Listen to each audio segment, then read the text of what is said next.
Hi everyone, good morning, welcome back to my channel. तो आज मैं अपनी वीडियो एकदम सुबह से स्टार्ट कर रही हूँ जब मैं अपने हस्बैंड का टिफ़िन प्रिपेयर कर रही हूँ। एक्चुअली मेरे पास रिक्वेस्ट आ रही थी कि आज आप ना कुछ टिफ़िन रेसिपीज़ शेयर कीजिए, हस्बैंड टिफ़िन सीरीज़ वापस से शुरू कीजिए। पहले मैं बनाया करती थी ना कि क्या क्या मैंने हस्बैंड को दिया, तो मैंने सोचा चलो ठीक है फिर से स्टार्ट करते हैं। और जब भी मुझे मौका मिलेगा और सुबह कुछ अच्छा मैं उनको पका के दे रही होंगी तब मैं ज़रूर आपके साथ शेयर करूँगी। तो आज मैं ना दाल मखनी बना रही हूँ। तो यहाँ पे जो मैंने उस दिन मील प्रेप किया था, उड़द की दाल और राजमा भिगो के रखा था कि एक दिन कभी दाल मखनी बनाऊँगी, तो वो आज काम आ रहा है। उड़द की दाल और राजमा तो ऑलरेडी भीगे हुए हैं। यहाँ पे मैंने मसूर की दाल जो छिलके वाली होती है इसको वॉश करके ले लिया है। तो खाली उड़द की दाल का अगर आप दाल मखनी बनाते हो और इस तरीके से बनाते हो, टेस्ट में दोनों में कोई अंतर नहीं आता है।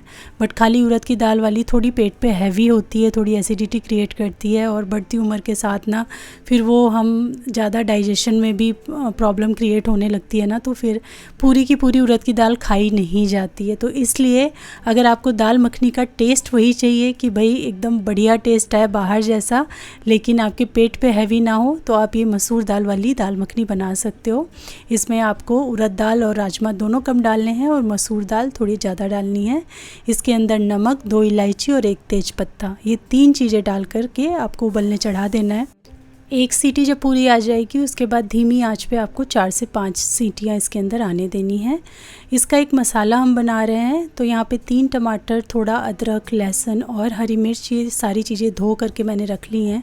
तो मैं ज़्यादा सी दाल मखनी बना रही हूँ। एक तो जब टिफ़िन में देना होता है तो थोड़ा ज़्यादा करके देना होता है, और दूसरा मुझे अपनी फ्रेंड के घर भेजनी है दाल मखनी, उसका बर्तन रखा हुआ है मेरे घर। तो जब दाल मखनी बना रही हूँ तो सोचा कि वही मैं उसमें डाल करके भेज दूँगी। तो थोड़ी क्वांटिटी ज़्यादा रखी है, इसलिए मसाला भी थोड़ा ज़्यादा करके ही बना रही हूँ।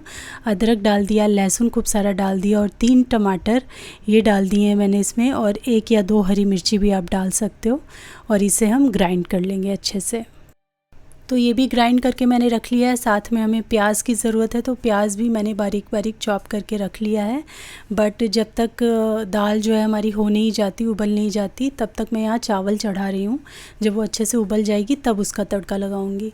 तो दाल मखनी के साथ जीरा राइस बहुत अच्छा लगता है खाने में। और वैसे भी मेरे हस्बैंड ना 99% उनको ना राइस चाहिए होता है दोपहर में खाने के लिए। तो मॉर्निंग में मेरे घर में हमेशा राइस बनता है। कभी कभार है कि सब्ज़ी रोटी बने, अदरवाइज़ सब्ज़ी रोटी भी बनती है, वो खाते हैं कि खा के चले गए या शाम को खा लिया, लेकिन उनको ना राइस अच्छा लगता है लंच में खाना।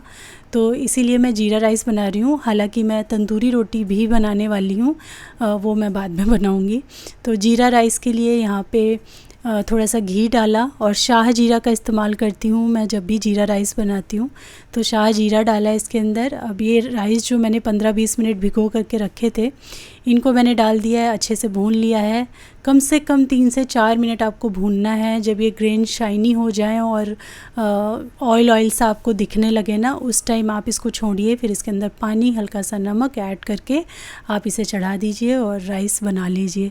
तो मैं तो खुले ही पकाती हूँ, तो मैं अंदाजे से ही डालती हूँ पानी। मेरे ख्याल से 1.5 गुना से 1.25-2 गुना पानी पड़ जाता है इसमें। दाल मखनी के साथ एक और चीज़ है जो बहुत टेस्टी लगती है खाने में, वो हैं ये सिरके वाले प्याज। तो मुझे पता था कि आज मैं दाल मखनी बनाने वाली हूँ, तो कल रात ही मैंने ये सिरके वाले प्याज बना के रख दिए थे। प्याज, हरी मिर्च, चुकंदर, इसको सिरके में, पानी में चीनी, नमक डाल करके मैंने रख दिया था। तो ये भी अच्छे से सोक हो गए और फ्लेवर अच्छे से इनके अंदर आ गया है। तो चलिए अब बनाते हैं हम दाल मखनी के लिए ग्रेवी। तो इसमें आपको बटर तो यूज़ करना ही पड़ेगा, बटर का बहुत अच्छा फ्लेवर आता है। तो थोड़ा बटर, थोड़ा आप घी इसके अंदर डालिए। तो 2-3 चम्मच घी मैंने डाला है, और बटर तो आप देख रहे हैं क्वांटिटी मैंने कितनी डाली है। और ये इस वजह से क्योंकि मेरी जो दाल मखनी की क्वांटिटी है ना वो बहुत सारी है। पूरा जो 4.5 लीटर का कुकर होता है ना, वो भर के मैंने दाल मखनी बनाया था। तो इसी वजह से इतना घी तेल तो इसमें पड़ेगा ही। और उसके बाद फिर हम ये 2 बड़े साइज़ के कटे हुए प्याज लेंगे, इसको इसके अंदर डालेंगे और खूब गुलाबी ब्राउन होने तक इसको हमें भून लेना है।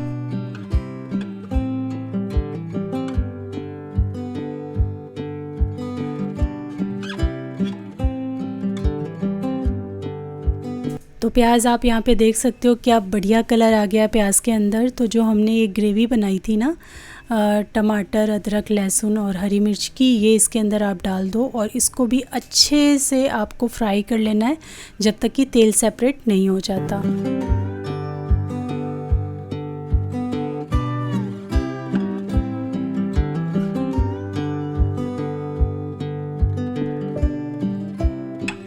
तो अगर अभी आप देखोगे तो टमाटर में से भी अच्छे से जो ऑयल है, घी है, वो रिलीज़ हो गया है।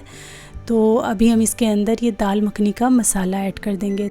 इसके अलावा ना मैं इसमें कोई भी और मसाला नहीं डाल रही हूँ, सिर्फ लाल मिर्च का पाउडर डालूँगी, थोड़ा सा कश्मीरी लाल मिर्च का। तो इसीलिए अच्छी क्वांटिटी में 3 चम्मच 3.5 चम्मच तक मैंने मसाला अच्छे से डाला है इसमें, क्योंकि इसी से बढ़िया सा फ्लेवर आएगा। बाकी थोड़ा सा लाल मिर्च आपको डालना है कलर के लिए कि अच्छा कलर पकड़ ले ये। बस अच्छे से हम मिक्स करेंगे और भून लेंगे।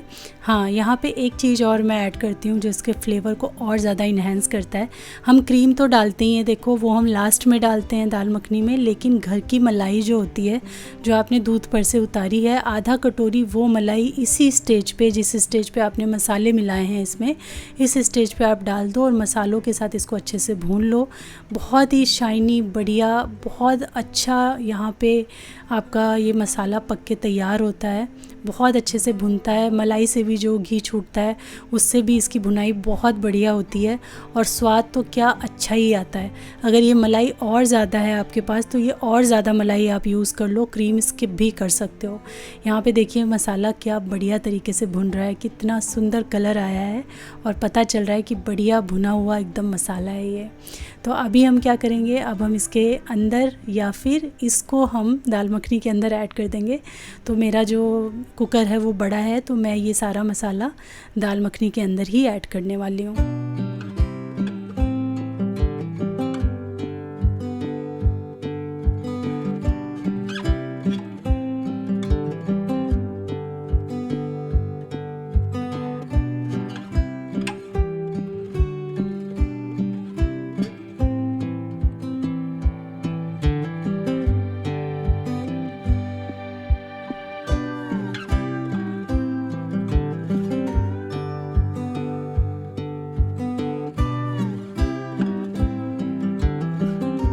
ये वाली जो दाल मखनी है ना, ये वन्ना बनाती है और जब उसने टेस्ट कराई ना तो मुझे कोई अंतर ही नहीं समझ में आया कि इसमें उड़द की दाल कम क्वांटिटी में है।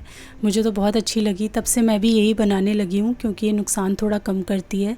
आप जी भर के दाल मखनी खा सकते हो जितनी आपको पसंद है, लेकिन पेट में कोई भी एसिडिटी वगैरह की कुछ प्रॉब्लम नहीं होती है। तो आप ट्राई करके देखना, आपको पसंद आएगी। और ये मतलब आज का मैंने प्रोग्राम बनाया था क्योंकि मैंने मील प्रेप में भी पहले बहुत सारी चीज़ें भिगो रखी थी ना, मैंने दिखाया ही था आपको। तो दाल मखनी और चावल बनाऊंगी। सिद्धार्थ को ये नान के साथ पसंद है तो आटे वाली ही नान मैं उसके लिए बनाऊंगी। नान बोल लो या आप तंदूरी रोटी बोल लो, उसका भी आटा मैं लगा के अभी रख दूंगी, तो वो भी आपको भी दिखाऊंगी। बाकी हस्बैंड के लिए तो यही 2 चीज़ और साथ में जो मैंने सिरके वाले प्याज बनाए हैं वो जाएंगे टिफ़िन में, और फ्रूट्स वगैरह, स्नैक्स वगैरह जो मैं देती हूँ वो तो है ही, तो वो तो आप अपने हिसाब से दे सकते हो। बट बहुत अच्छा कॉम्बो है, ऑफिस में आप खुद ले जाएं या हस्बैंड वगैरह के लिए आप बना के ले जा सकते हैं। ये कॉम्बो तो सुपर हिट है, सभी को पसंद आता है। रोटी के साथ पसंद है तो रोटी के साथ, नहीं तो जीरा राइस के साथ, तो इसका कॉम्बिनेशन एकदम बढ़िया मस्त वाला कॉम्बिनेशन है। तो खूब अच्छे से आपको ना 5 से 7 मिनट दाल को उबालना है और बढ़िया तरीके से ये कुक हो जाए। बस बीच बीच में चलाते रहना है ताकि जो है ना नीचे से, वैसे तो दाल मखनी हल्की सी अगर नीचे से लग जाती है ना तो उसका टेस्ट और अच्छा आ जाता है, लेकिन ज़्यादा ना लगे, याद रखना। हल्का फुल्का जो लगता है ना उसका टेस्ट और अच्छा आता है। एक खीर और एक दूसरी है दाल मखनी, इन दोनों चीज़ों का टेस्ट हल्का लगने पे बहुत अच्छा आता है, बहुत सौंधापन ऐड हो जाता है। यहाँ पे मैंने क्रीम, जो बाहर वाली क्रीम आती है हमारी फ्रेश क्रीम, वो डाल दी है लगभग आधा कप तक, और साथ में कसूरी मेथी ये ऐड कर दी है लास्ट में। और अभी हम इसको 3 से 4 मिनट के लिए और बढ़िया से कुक करेंगे और बीच बीच में इसको चलाते रहेंगे। बस हमारी जो दाल मखनी है बन के तैयार हो जाएगी। क्रीमी, बटरी, टेस्टी और बहुत ही यम बनती है ये।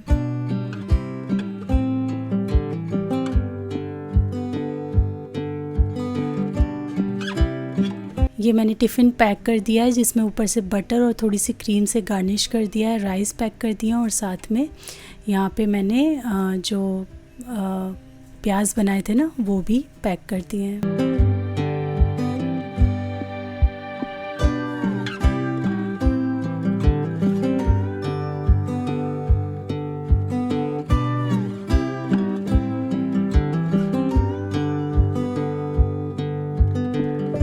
घर की साफ़ सफाई डन हो जाने पे और घर का सारा काम हो जाने पे ये बर्तन वगैरह भी सूख गए थे। तो अभी तो मेरा मेन काम यही है कि पहले मैं किचन पूरा खाली करूं। जब तक ये बर्तन रखे रहते हैं दिमाग में अटकन सी बनी रहती है और किचन देखने में बिल्कुल अच्छा नहीं लगता है। आप अभी देखो और फिर बाद में जब मैं हटा दूँगी इसको, तब आप देखना कि कितना डिफरेंस आ जाता है किचन में। तो बस मैं वेट करती रहती हूँ कि बर्तन कब सूख जाएँ और कब मैं इनको हटा के रखूँ। तो अभी सूख गए थे बर्तन, फटाफट इसको हटा के रखूँगी। और फिर एक रेसिपी और मैं जो आज शाम को बनाने वाली हूँ वो आपके साथ शेयर करूँगी। एक्चुअली दाल मखनी जो मॉर्निंग में बनाई थी वो तो रखी है, मैंने अपने फ्रेंड के घर भी भेज दी थी, सिद्धार्थ के हाथ से भिजवा दी थी। और फिर भी वो रखी है तो डिनर में भी हमारे काम आएगी। लेकिन उसका साथ देने के लिए जो चीज़ मैं बनाऊंगी वो भी बड़ी यूनिक और अच्छी सी है और बहुत वायरल रही है पूरा टाइम इंटरनेट पे, बट मैंने ट्राई नहीं किया था तो मैं उसे ट्राई करने वाली हूँ। तो एक तरह से वो एक रेसिपी है और बट उससे दो रेसिपीज़ बन जाती हैं। तो वो मैं करूँगी। पहले मैं आज थोड़ा सा फिर से साफ़ सफाई यहाँ पे कर रही हूँ। ये मैं हर 3-4 दिन पे 5 दिन पे करती ही रहती हूँ, क्योंकि इन पे निशान आ जाते हैं ना, तो ये तो फिर वो मेड वगैरह से छूटते भी नहीं हैं, ये बस इसी वाले हार्पिक से छूटते हैं। तो ये मैं अपना 3-4 दिन 5 दिन हफ्ते भर जैसे ज़रूरत हो उस हिसाब से मैं अपनी क्लीनिंग ये खुद करती रहती हूँ और इनको साफ़ करती रहती हूँ।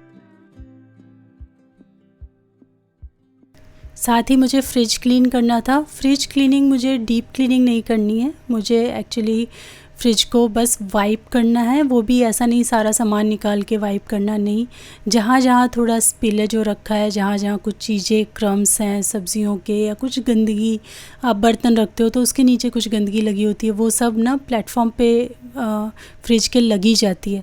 तो वो सारी चीज़ें जो हैं वो मुझे साफ़ करनी है। तो बस मैं चीज़ें थोड़ी थोड़ी तो हटा रही हूँ और थोड़ी थोड़ी वहीं पे खिसका के अच्छे से फ्रिज को क्लीन करती जा रही हूँ। तो कुछ दूध वगैरह भी गिरा हुआ था, छींटे पड़े हुए थे चीज़ों के, वो सब मैं क्लीन कर रही हूँ। बाकी फ्रिज तो डीप क्लीन करने में बहुत टाइम लगता है और डीप क्लीनिंग जैसा कुछ करने का था भी नहीं। अभी रिसेंटली मैंने डीप क्लीनिंग किया था तो बस जो स्पिलेज थी और क्रम्स थे वही मुझे हटाने थे और बहुत जल्दी 5-7 मिनट में ही फ्रिज जो है सारा मेरा बढ़िया से क्लीन हो गया। इसकी जो ये ट्रे है ना ऊपर वाली, बस ये मैंने वॉश करने निकाल ली थी क्योंकि इस पर दूध गिरा हुआ था हल्का सा, तो मुझे लगा इसको धो देना ही बेहतर होगा, तो ये बस वॉश किया था। बाकी सारा फ्रिज तो मैंने ऐसे ही वाइप करके क्लीन कर दिया था।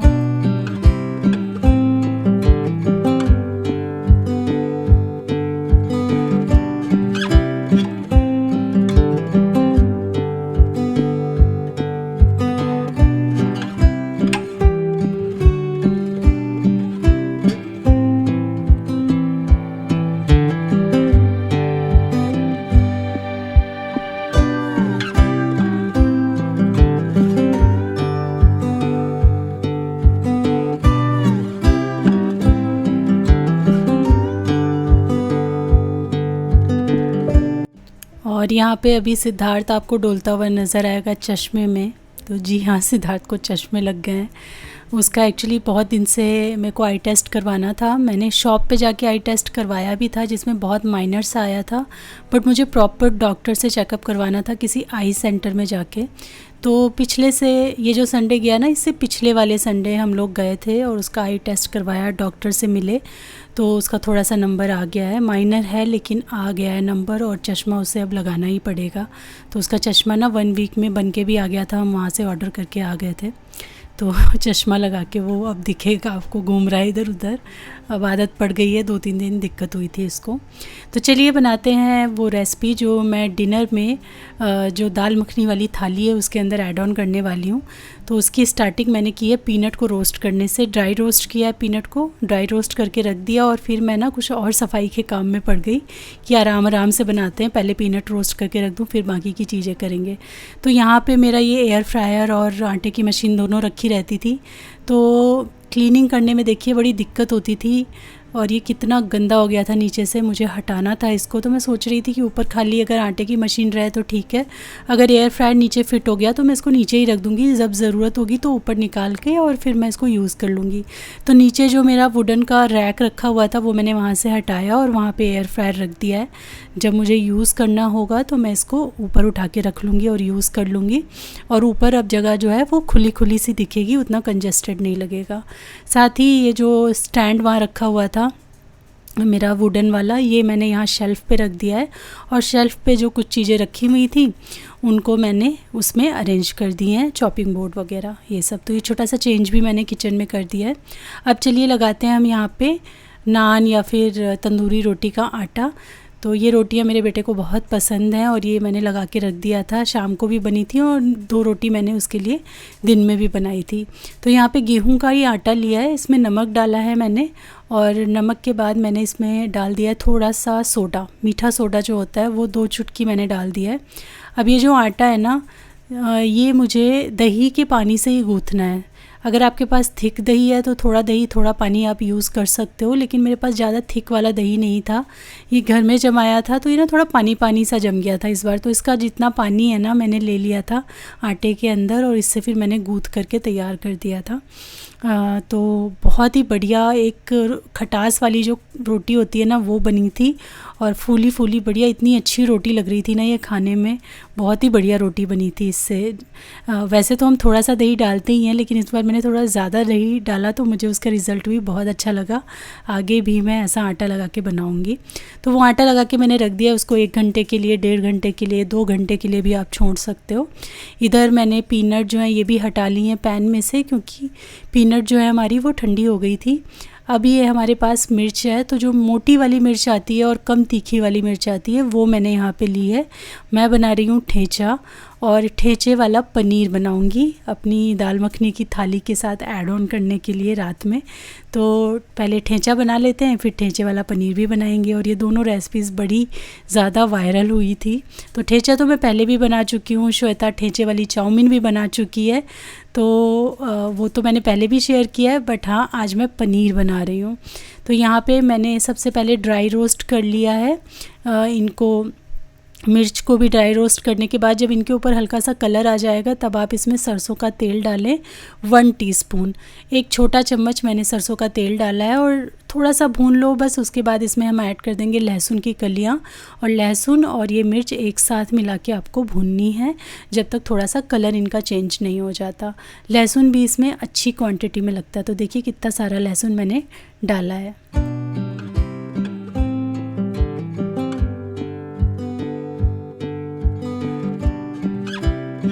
तो यहाँ पे देखिए जो लहसुन है उसके ऊपर भी चित्तियाँ आ गई हैं, मतलब ये भी थोड़ा सा ब्राउन हो गया है। तो हम इसके अंदर पीनट्स ऐड कर देंगे जो हमने ड्राई रोस्ट करके रखा है, और हर चीज़ को अच्छे से मिला के साथ में थोड़ा सा भून लेंगे।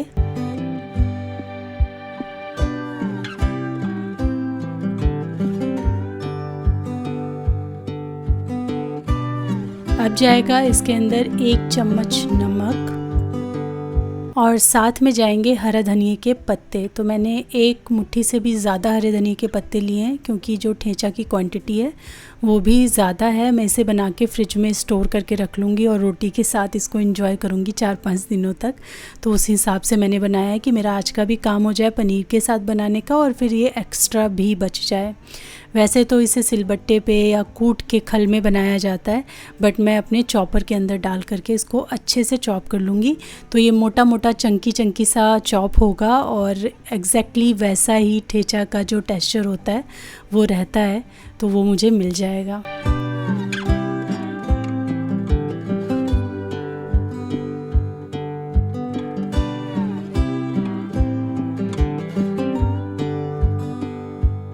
तो यहाँ हमारा ठेचा बनके बिल्कुल तैयार है, और अब हम बनाने वाले हैं पनीर ठेचा या ठेचा पनीर, जिसके लिए पनीर का ब्लॉक लिया है मैंने, और इसको बड़ी बड़ी मोटी मोटी स्ट्रिप्स में मैं कट कर लूँगी।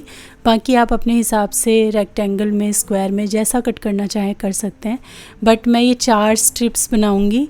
एक एक हम लोग खा लेंगे और एक रहेगा, अगर किसी को एक्स्ट्रा चाहिए होगा तो वो उसके साथ खा सकता है इस हिसाब से। तो मैंने जो एक्स्ट्रा पनीर बचा हुआ था वो वापस फ्रिज में रख दिया और बाकी 4 स्ट्रिप्स को अच्छे से ठेचा के अंदर लपेटा है। चारों तरफ से ठेचा लगा करके अच्छे से लपेट दिया, एक लेयर बना दिया है मोटा सा, और फिर मैं इसको फ्राई करूँगी।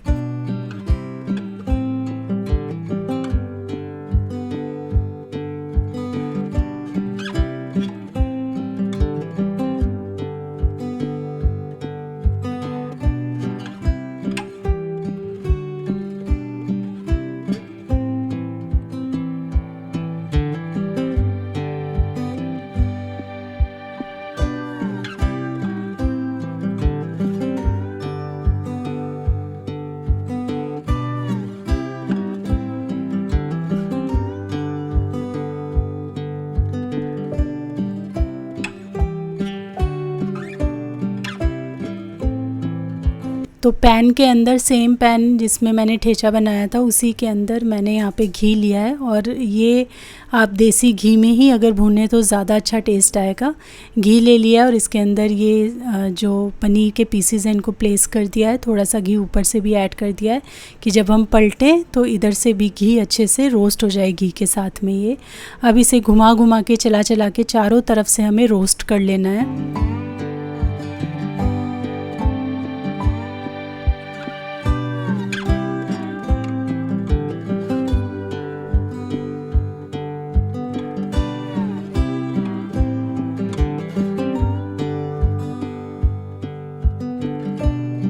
देखिए कितना बढ़िया कलर आया और कितना अच्छे से ये रोस्ट हो गया है।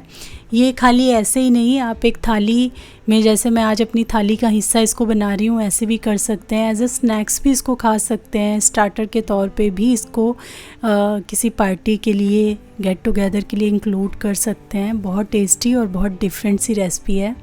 तो मैंने इसकी प्लेटिंग भी कर दी है यहाँ पे।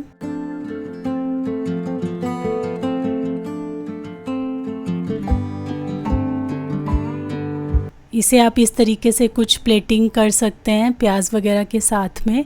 बाकी थाली में तो आज हमारे पास दाल मखनी भी है, साथ में सुबह के राइस भी रखे हैं। तंदूरी रोटी तो मैंने जैसे ही तवा उल्टा करके जो हम सेक करके बनाते हैं वैसे ही मैंने सेम बना ली थी। साथ में ये ठेचा पनीर था। तो हमारी थाली भी इतनी मज़ेदार थी, और साथ में सिरके वाले प्याज, मतलब क्या ही मज़ा आया। आज पूरा दिन जो है खाना बहुत ही टेस्टी और यमी था। तो सिर्फ टिफ़िन रेसिपी नहीं, ये पूरे दिन का ही आपने देख लिया कि हमने क्या क्या खाया। और यहाँ पे मैं हस्बैंड की थाली लगा रही हूँ रात को। तो यहाँ पे मैंने ठेचा पनीर रख दिया है, साथ में जो दाल मखनी है इसको थोड़ा डेकोरेट भी कर दिया है क्रीम एंड बटर के साथ में। साथ ही में चावल और 2 नान या तंदूरी रोटी, जो भी आप बोल लीजिए, वो रख दी हैं। और ये हमारी एकदम बढ़िया परफेक्ट थाली बनके तैयार है। ऐसी थाली आप भी बनाइए, ऐसे टिफ़िन रेसिपी अपने हस्बैंड को बना के आप भी दीजिए, अपने ऑफिस लेकर जाइए। सबको ये बहुत पसंद आएंगे और आपको तो मज़ा आएगा ही खा करके। तो बस आज की वीडियो में यहीं पे एंड करती हूँ। चलिए मिलती हूँ आपसे अपनी नेक्स्ट वीडियो में। तब तक के लिए thanks for watching. Take care, bye bye.